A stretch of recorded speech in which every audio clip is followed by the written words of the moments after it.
let's start with the issue of slavery.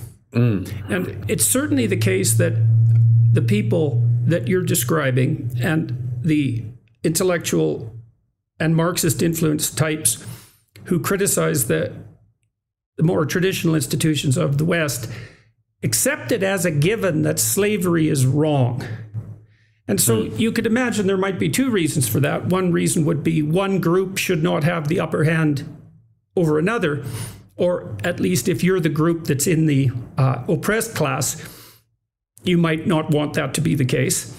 And the other argument is there's something intrinsically wrong with slavery as such, but at the individual level. And so I guess one of the things that struck me is that unless you believe the second, you're just trying to swap one form of slavery for another, and it isn't also clear why it's wrong. And slavery is wrong if you believe that the individual should be sovereign, able to make choices, able to make free and unconstrained choices that aren't subject to the arbitrary will of another. But to believe that, you have to believe that there is such a thing as the individual. That's the right unit of analysis. And that the idea that that individual is valuable and sovereign in some fundamental sense is true. And then when I think that, I think there isn't anywhere in the world where that idea has been expressed more clearly than in the West. And so it's so interesting to see people object to slavery and object to the use of arbitrary power by one group over another, but also to reject wholesale the individualism, the notion of individual value that's at the heart of the Western enterprise that seems to be the basis for the rejection of slavery per se. You do point out, for example, that it wasn't obvious that Karl Marx objected to slavery on moral grounds. So it seems too obvious to even be asked, why is slavery wrong? But when everything obvious is up for grabs, then it's perfectly reasonable to ask that. And so part of the problem with setting the group against the individual is that you see that the people who do that seem to invalidate their own moral claim that what they're opposing is wrong. Like, on what basis is it wrong? And does that seem like a reasonable position to you? Yes, I mean, well, one of the most fascinating things about this, I go into in the section on slavery in the book, is that, of course, historically speaking, it would have been highly unusual to be opposed to slavery in almost any era. And there were lots of reasons for that. I mean, you first of all have one of the questions, as you know, that I delve into at one point in the book is, why are the Enlightenment philosophers under particular attack at the moment? And there are various explanations you could give for that. One is that there is a genuine overdue reckoning, that there is a form of Enlightenment, let's say fundamentalism at the moment, that views figures of the Enlightenment as particularly needing this sort of scouring and reapproach. Another is that they happened to have the misfortune to live in an era in which both the slave trade and colonialism, currently seen as the two great wrongs of history of the West, were going on, and that they didn't spend enough of their time countering them, and that Immanuel Kant should have spent more time addressing slavery and less time addressing all of the questions that he addressed, and that rather than talking about superstition and trying to pull that apart, David Hume should have been interested in colonialism, and on and on. So that's another explanation. And a third explanation, which I think is perhaps more persuasive, is that actually, if you go for the Enlightenment philosophers, you get to one of the absolutely key things to assault if you're going to assault the West, which are the ideas of rationalism and reason and the application of the scientific method and much more.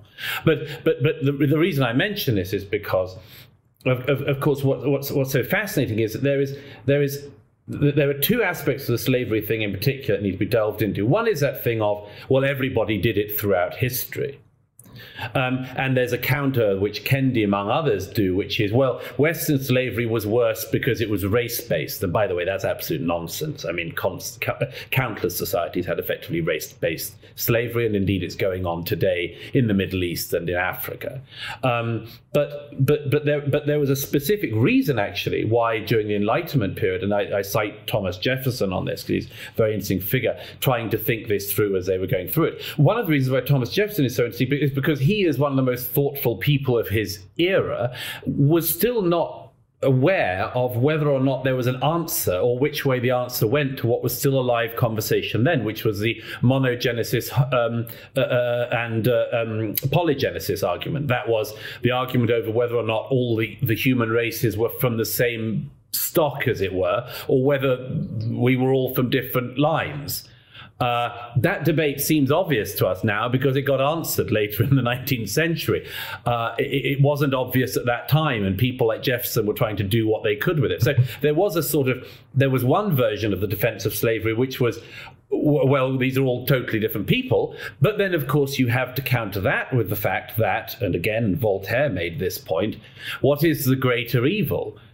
To sell somebody and buy somebody of a different country, a different race, and so on, or to sell your neighbor or your brother or the member of your community. Now, of course, this is just as it was when Voltaire asked the question, it's an exceedingly uncomfortable question to ask today. And I don't ask it in order to say, well, there's an obvious answer. But as everybody knows, the slave trade only existed because people in Africa were selling their brothers and their neighbors and raiding neighboring towns of people who looked exactly like them and selling them to other black people in Africa, some of whom ended up in the slave trade going across the Atlantic, many more of whom went through the slave trade that went to Arabia. So it took an awfully long time for our species to even begin, and we're not there yet by any means. I've met people in my own life who are slaves, were born slaves. In Africa and elsewhere. This is by no means solved by our species, but we look back at it now as if it was perfectly obvious. Well, look. You know, folks, it seems every single time, as Douglas points out, the political play deck card, they throw the S card out, slavery, the C card out, colonialism. Those seem to be two of the biggest sins that the West has committed. Slavery and colonialism. Anytime a leftist, a socialist, a liberal is in trouble, you know, they throw that out. Just like they throw out the racist card, the R card, the B card, the bigot card. They throw them out. The phobic cards, right? Transphobic, this phobic, that phobic. And my question is, how long do we in the West, how long do Western democracies, how long do people on the right, how long do conservatives have to answer the question and say, we're sorry for that sin that was committed back centuries ago? But the fact is, it's continuing to this day. There is slavery on a much greater scale going on today. But the reason why they don't talk about it, because it's not white oppressorship against, you know, black or brown or marginalized people slavery. Oh no. This slavery that's happening today currently, it's happening in those countries. It's happening with blacks. It's happening in Asian countries. It's happening in the Middle East. It's happening in sub-Saharan Africa. But that doesn't make the great narrative of the white oppressor. Right? The white oppressor that came to the shores of a country and stole its people and enslaved them to do work in the cotton fields, work on the farms, work to build up the countries. That doesn't play right.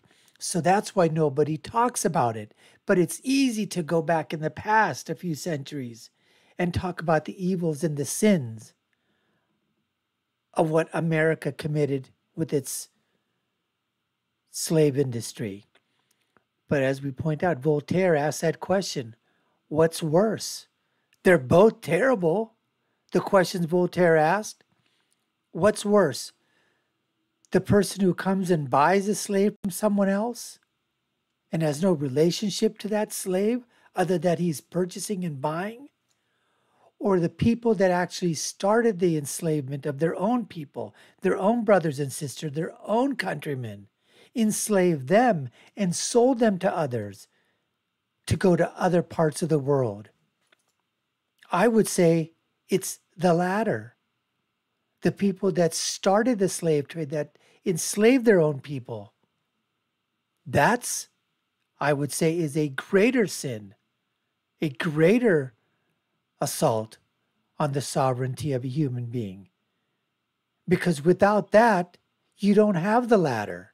There is nobody to sell into slavery if you don't start by gathering slaves from your own people, people that you've own conquered in your own country, your own lands, and then sell them to go abroad. But the left will continue to utilize this in arguments when they're losing a battle and will throw those political card decks on the floor because for most people, it stops them in their tracks. But we have to learn to fight back and to push back and to talk back against that kind of narrative and take the narrative back to the original thing to say that slavery was bad, but it is no longer in Western democracies. Anyways, we appreciate you taking the time to watch. You've been watching the Dr. Nasser Sheikh Show. I've been your host. My name is Dr. Nasser. If you haven't done so already, we'd love for you to subscribe to the channel, like, share, and follow. So you all know what to do. Take a look at our video links above and below. Leave you with my final thought, which is, when you're right, you're right, and when you're left, you're wrong.